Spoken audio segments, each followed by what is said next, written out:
नमस्कार दोस्तों, स्वागत है आपका हमारे चैनल ज्ञान लो में। आज हम बात करेंगे magnitude of force on A current carrying conductor in a magnetic field. यानी कि जो फोर्स है उसकी हमने डायरेक्शन की बात की पिछले लेक्चर के अंदर, जो कि हम फ्लेमिंग लेफ्ट हैंड रूल से निकालते हैं। इसी तरह से जो फोर्स की मात्रा है वो कितनी लगती है करंट कैरिंग कंडक्टर के ऊपर जब हम उसको मैग्नेटिक फील्ड में रखते हैं, उसके बारे में बात करेंगे। अब मान लीजिए आपने एक करंट कैरिंग कंडक्टर ले लिया। इस तरह से ये एक करंट कैरिंग कंडक्टर है। अब आपने इसको मैग्नेटिक फील्ड के अंदर ले लिया। मान लीजिए जो मैग्नेटिक फील्ड की लाइंस हैं इस तरह से नीचे से ऊपर की तरफ हैं। इस तरह से हम मान लेते हैं नीचे से ऊपर की तरफ हैं। तो यहाँ पर हम मान लेते हैं ये तो मैग्नेटिक फील्ड की लाइन है और ये क्या है, हमारा करंट कैरिंग कंडक्टर जिसके अंदर से करंट फ्लो कर रहा है, इसलिए इसको बोल रहे हैं करंट कैरिंग कंडक्टर। तो ये हो गया करंट कैरिंग कंडक्टर। अब इसके अंदर से मान लीजिए जो करंट है इस डायरेक्शन में फ्लो कर रहा है आई, तो इस डायरेक्शन में करंट आई फ्लो कर रहा है। अब मैग्नीट्यूड ऑफ फोर्स यानी कि फोर्स की जो मात्रा है अब इसके ऊपर जो लगेगी वो कितनी लगेगी। पहले हम बात कर लेते हैं कि फोर्स जो है लगेगी किस डायरेक्शन में।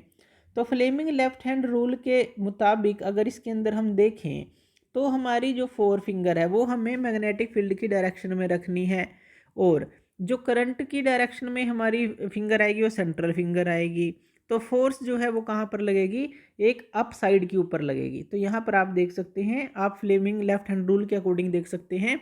अपनी फोर फिंगर को आप इस डायरेक्शन में रखिए जिस डायरेक्शन में मैग्नेटिक फील्ड है। सेंट्रल फिंगर को करंट की डायरेक्शन में रखें तो थंब जो है आपका जो फोर्स की डायरेक्शन दिखा देगा। लेकिन अब हम बात कर रहे हैं मैग्नीट्यूड की, कि उसकी मात्रा जो है वो कितनी होगी और किसके बढ़ाने से वो बढ़ेगी और किसके घटाने से वो घटेगी। तो सबसे पहले बात कर लेते हैं इसके अंदर कि अगर हम करंट की मात्रा को बढ़ाएं, हम करंट को इंक्रीज़ कर दें जो कि इसके अंदर से फ्लो कर रहा है करंट कैरिंग कंडक्टर के अंदर से, तो क्या होगा, फोर्स की मात्रा भी इंक्रीज़ करेगी। यानी कि ये दोनों ही डायरेक्टली प्रोपोर्शनल हैं। क्यों? क्योंकि अगर करंट की मात्रा को आप बढ़ाएंगे तो फोर्स जो है उसके ऊपर उतनी ही ज़्यादा एक्ट करेगी मैग्नेटिक फील्ड के अंदर। इसी तरह से अगर आप या तो करंट को बढ़ा लें या मैग्नेटिक फील्ड को बढ़ा लें, तो अगर आप मैग्नेटिक फील्ड को बढ़ा लेते हैं मान लीजिए, तो फोर्स जो है मैग्नीट्यूड ऑफ फोर्स है वो भी इंक्रीज़ करेगा। चाहे आप करंट को बढ़ा लें चाहे आप मैग्नेटिक फील्ड को बढ़ा लें, फोर्स जो है किसी के भी बढ़ाने से बढ़ जाएगी, क्योंकि इनके बीच में ही तो वो रखा है जिसके अंदर से करंट फ्लो हो रहा है। और मैग्नेटिक फील्ड अगर आप बढ़ाएंगे तो तब भी फोर्स की मात्रा इंक्रीज हो जाएगी, करंट की मात्रा को बढ़ाएंगे तब भी इंक्रीज हो जाएगी, क्योंकि इन्हीं का इफेक्ट तो इनके ऊपर आएगा अगर ये बढ़ेंगे। तीसरा पॉइंट, अगर आप इसकी लेंथ को बढ़ा लें, यानी कि ये जो कंडक्टर है मान लीजिए ये एल लेंथ का है, अगर इसकी लेंथ को इंक्रीज कर लें तब भी वो जो है फोर्स हमारी जो है इंक्रीज़ हो जाएगी। अगर आप लेंथ को इंक्रीज़ करते हैं तो फोर्स जो मैग्नीट्यूड ऑफ फोर्स है वो भी इंक्रीज़ हो जाएगा। क्यों? क्योंकि जितनी लेंथ बढ़ेगी उतना ही मैग्नेटिक फील्ड के कॉन्टैक्ट में आएगा, तो और उतनी ही दूरी पे करंट जो है फ्लो करेगा, तो ये मात्रा बढ़ जाती है ये बढ़ाने से। अगर फोर्थ पॉइंट देखें तो जो मैग्नीट्यूड ऑफ फोर्स है वो एंगल पर भी डिपेंड करता है, एंगल थीटा पर भी ये डिपेंड करता है।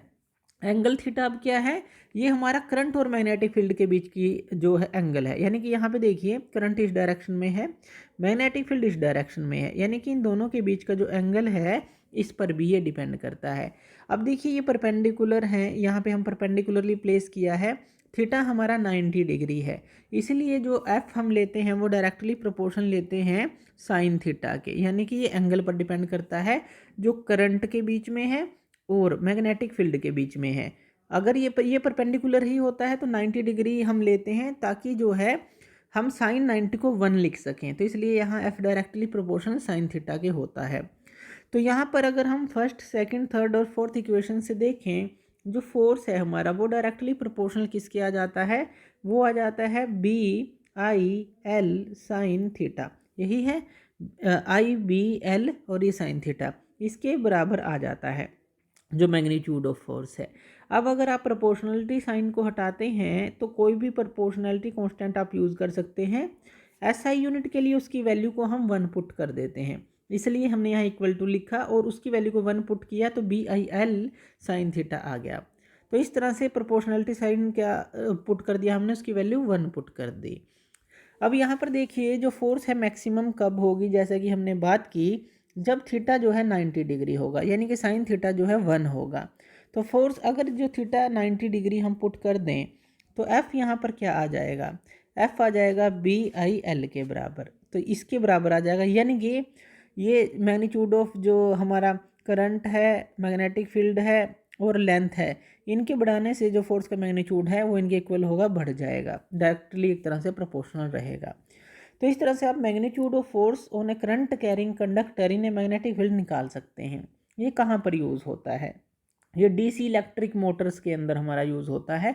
आगे हम यही चीज़ देखेंगे। ये अपना आप पूरा बेसिक क्लियर रखिए कि फोर्स जो है वो किस तरफ लगती है, हमें 4 फिंगर जो है फ्लेमिंग, अगर लेफ्ट हैंड रूल से चलें तो 4 फिंगर क्या दिखाती है, सेंट्रल फिंगर क्या दिखाती है, सारी चीज़ें हमें क्लियर होनी चाहिए। तो थैंक यू वीडियो देखने के लिए, और इसी तरह की वीडियोज़ के लिए आप हमारे चैनल ज्ञान लो पे हमें सब्सक्राइब कर सकते हैं। धन्यवाद।